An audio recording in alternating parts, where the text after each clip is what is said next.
Bonjour et bienvenue dans cette vidéo que j'ai appelée la relation entre l'homme et son âme.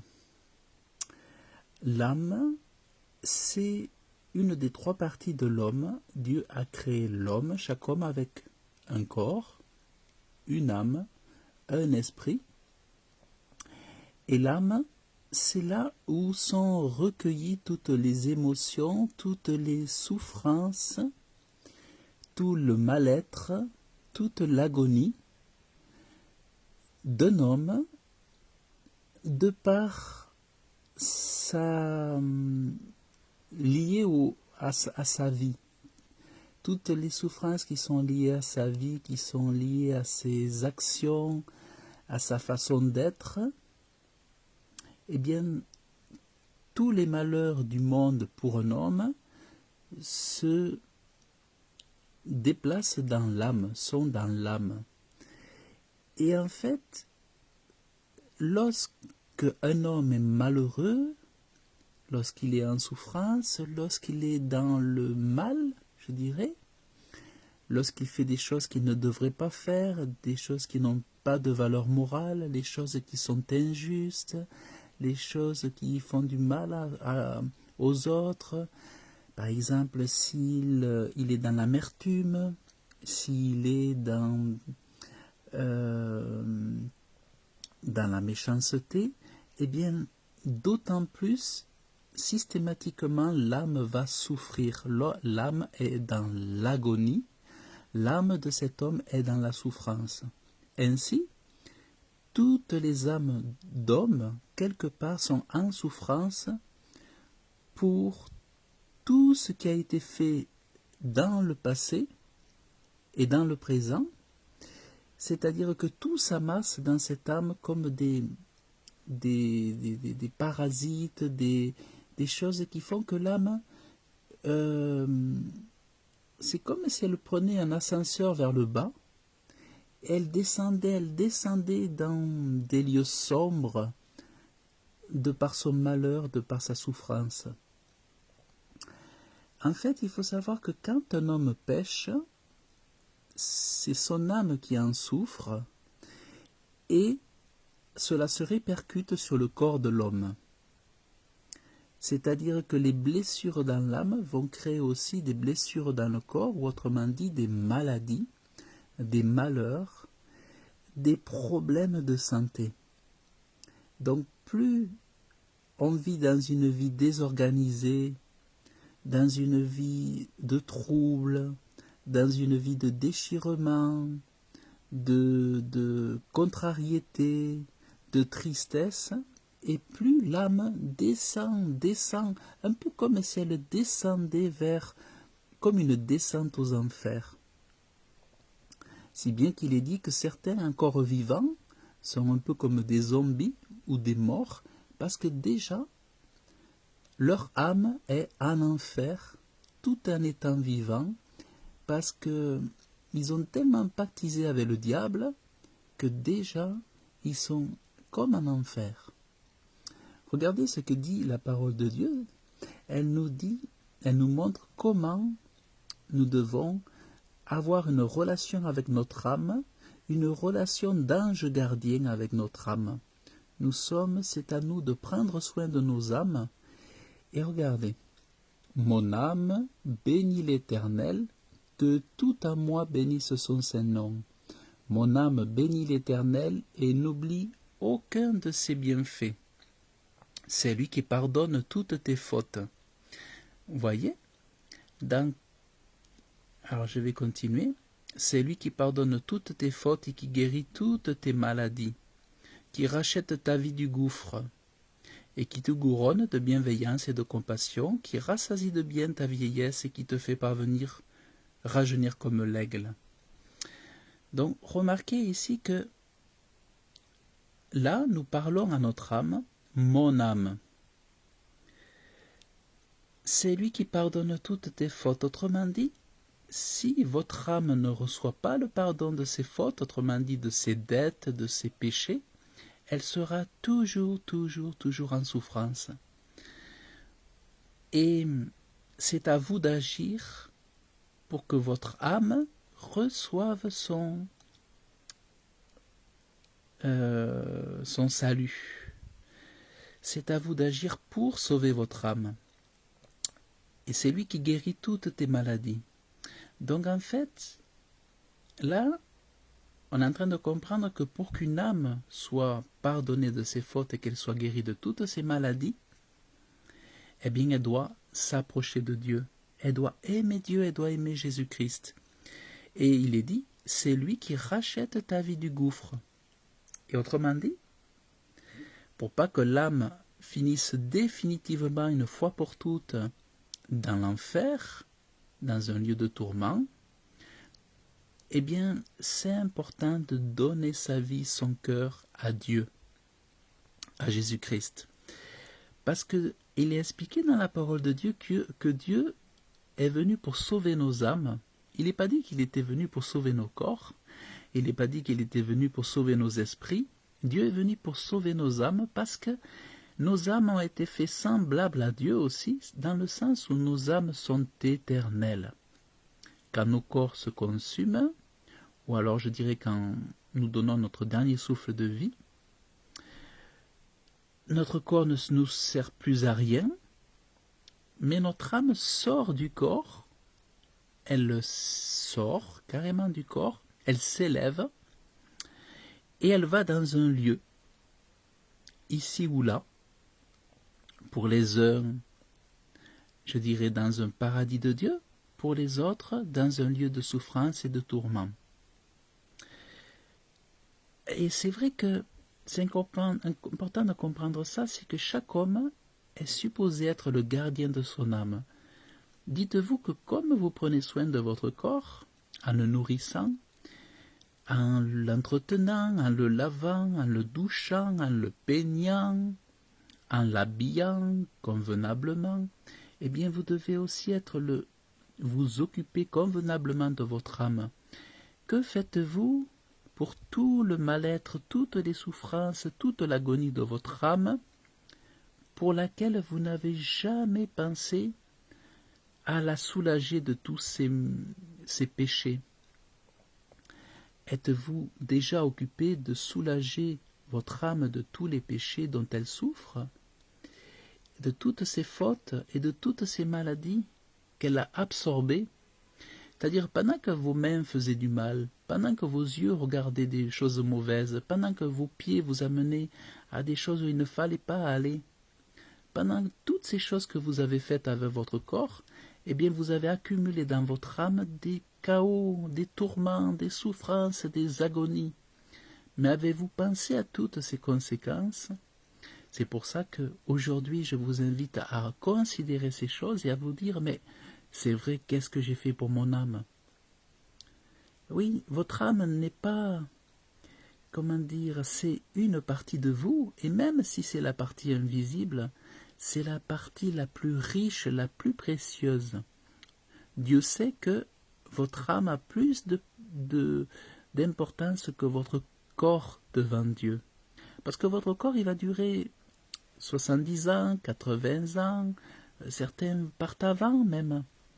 Mais Dieu se soucie de votre âme parce qu'il veut que votre âme passe l'éternité avec lui. Parce que votre âme revêtira un nouveau corps, et à ce moment-là, vous aurez une nouvelle vie auprès de Dieu. En fait, un prolongement de vie auprès de Dieu avec la même âme, mais qui aura été purifiée, lavée de ses péchés. Vous voyez? Vous avez besoin d'être lavé, purifié par le sang de Jésus-Christ pour que votre âme soit restaurée. Déjà de votre vivant, il ne faut pas attendre que la vie, il ne faut pas attendre votre dernier souffle parce qu'il sera trop tard pour se réconcilier avec Dieu, mais de votre vivant, n'attendez pas, et puis, qu'est-ce que je voulais dire, et puis, qu'est-ce que je voulais dire, j'ai perdu le fil, je crois, en tout cas, votre âme a besoin de vous. Ce n'est pas elle qui va le faire pour vous à votre place. Et en fait, quand vous allez demander à Dieu de vous purifier votre âme, de vous laver, de vous nettoyer, que vous allez vous confesser à Dieu. Et ensuite, c'est votre corps qui va être régénéré. Votre corps va être restauré. Votre corps va être réparé. Vous allez voir que la connexion avec Dieu, la connexion avec la parole de Dieu va être votre médicament. Vous savez, souvent, quand on observe la Bible, les médecins, ce sont quoi? Ce sont des gens opportunistes qui sont venus là pour faire de l'argent sur le dos des gens en mauvaise santé. C'est des gens qui étaient là pour faire du fric, comme on dit. Mais en réalité, ceux qui pouvaient vraiment guérir dans les maisons autrefois, c'était les grands-mères.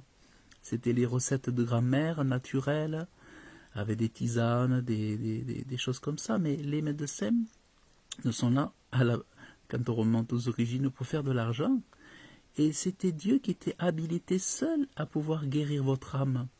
Comprenez bien que quand vous soulagez quelque chose, un problème, un bobo, avec des cachets chimiques qui vont juste vous endormir, vous soulager, ils ne vont pas guérir tous les malheurs, toutes les souffrances de vos âmes.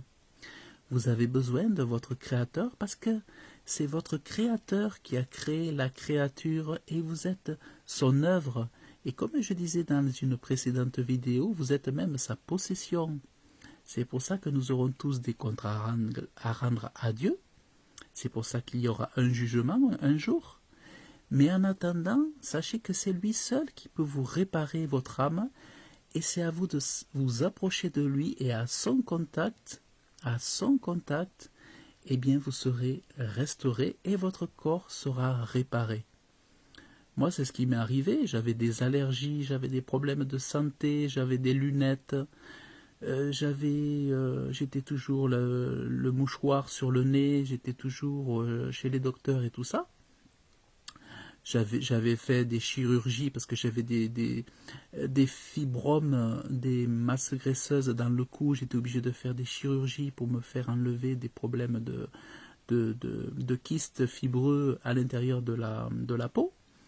Mais depuis que j'ai été à Dieu pour réparer mon âme, depuis que j'ai été à Jésus-Christ, que je l'ai accepté et que j'ai compris qu'il était le médecin des médecins, le docteur des médecins, le docteur des docteurs, je n'ai plus eu besoin d'aller au docteur. Sauf quand je me remettais à pécher, ou que je commençais à me remettre à faire souffrir mon âme, et bien là mon corps commençait à se manifester encore. Mais si je reste en relation avec Dieu, dans son amour, dans confiance en lui, que je l'écoute et que je fasse ce qu'il me dit comme un bon père, eh bien mon âme va très bien et mon corps va très bien. Et ce n'est pas la carotte, ce n'est pas le poireau, ce n'est pas le igname, ce n'est pas le tubercule qui me guérissent, c'est pas la pomme de terre qui me donne la bonne santé, ou l'ananas, ou tout ça, c'est Dieu.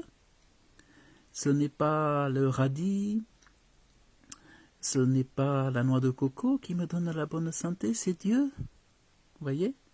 C'est ça qui est très important. Et sachez que Dieu aime vos âmes. Donc il nous invite à être les gardiens de nos âmes, à en prendre soin et à lui demander de nous pardonner et de nous laver par le sang précieux de Jésus-Christ qui a donné sa vie pour nous afin que nous soyons sauvés par lui. Il nous rachète de la malédiction, il a pris lui en son corps, lui qui n'avait pas péché, il a pris toute notre malédiction, il a donné sa vie, il est mort pour nous et il est ressuscité, assis à la droite de Dieu, élevé à la droite de Dieu pour notre justification, il est notre justice. Ainsi, nous pouvons demander à Dieu de nous laver par le sang de Jésus-Christ. Pour cela, je vous invite à accepter Jésus-Christ comme votre Sauveur et Seigneur, et ainsi, votre âme est sauvée, restaurée, libérée de l'esclavage du diable, libérée de la mort, libérée du péché, et pour vous, c'est une vie nouvelle. Et c'est pas la confiance dans les médecins, c'est pas la confiance dans la pharmacie qui changera, parce que la plupart, plus de 80% des problèmes des gens, ce sont des maladies spirituelles. Et parfois, les attaques, les problèmes de santé, c'est lorsqu'on ouvre les portes aux démons ou lorsqu'on fait souffrir son âme. Ce sont des maladies qui viennent de l'invisible et du spirituel et qui ne peuvent pas être traités par la majorité des traitements aujourd'hui. Les gens se soulageront, tout ça. Il y aura peut-être un effet placebo, c'est-à-dire une illusion de guérison, parce que le psychisme croira que ça va les guérir, mais en réalité, ça sera juste de l'auto-guérison. Mais sachez toujours que vous avez besoin de Dieu et votre âme est précieuse. Et aujourd'hui, c'est important de vous partager cela, parce qu'on n'en parle pas assez, ou difficilement. En tout cas, vraiment, je voulais vous partager cela. Donc, je vous invite vraiment à parler à votre âme. Vous voyez, là, on parle à notre âme, on dit « Mon âme, bénis l'Éternel, mon âme, bénis l'Éternel, que tout à moi bénisse son Saint-Nom. Mon âme, bénis l'Éternel, et n'oublie aucun de ses bienfaits, celui qui pardonne toutes tes fautes, qui guérit toutes tes maladies, qui rachète ta vie du gouffre. » Et ainsi, voyez, pas d'enfer, pas de perdition. On ne sera pas ni avec le diable ni avec les démons dans le lieu de tourment, mais on sera dans le paradis de Dieu si aujourd'hui on s'occupe de notre âme, si nous sommes le gardien de nos âmes. Parce que celui qui n'aime pas son âme, il aime la mort. Et aimer la mort, c'est aimer le diable. C'est comme aujourd'hui de dire que Dieu n'existe pas, c'est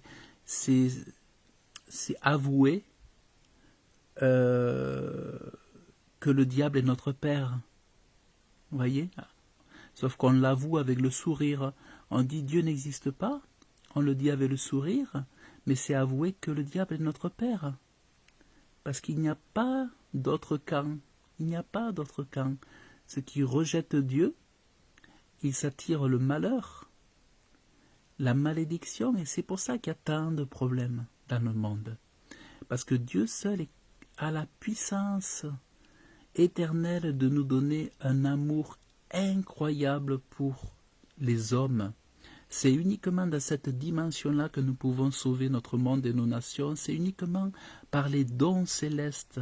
Ce n'est pas en puisant en nous-mêmes que nous pouvons sauver le monde, c'est en allant à la source des sources, en allant à Dieu que nous recevons toutes les énergies positives, toutes les forces spirituelles pour pouvoir sauver ce monde par notre connexion à Dieu, le divin, par l'amour de Dieu et l'amour du prochain. Voilà pour le sujet de la relation de l'homme avec son âme, qui est vraiment pour moi très important et que je vous invite vraiment à vous pencher sur ce psaume 103 qui vous explique bien des choses et à faire un lavage, une purification de vos âmes aujourd'hui pour votre bonheur et vraiment tout ira à merveille pour vous.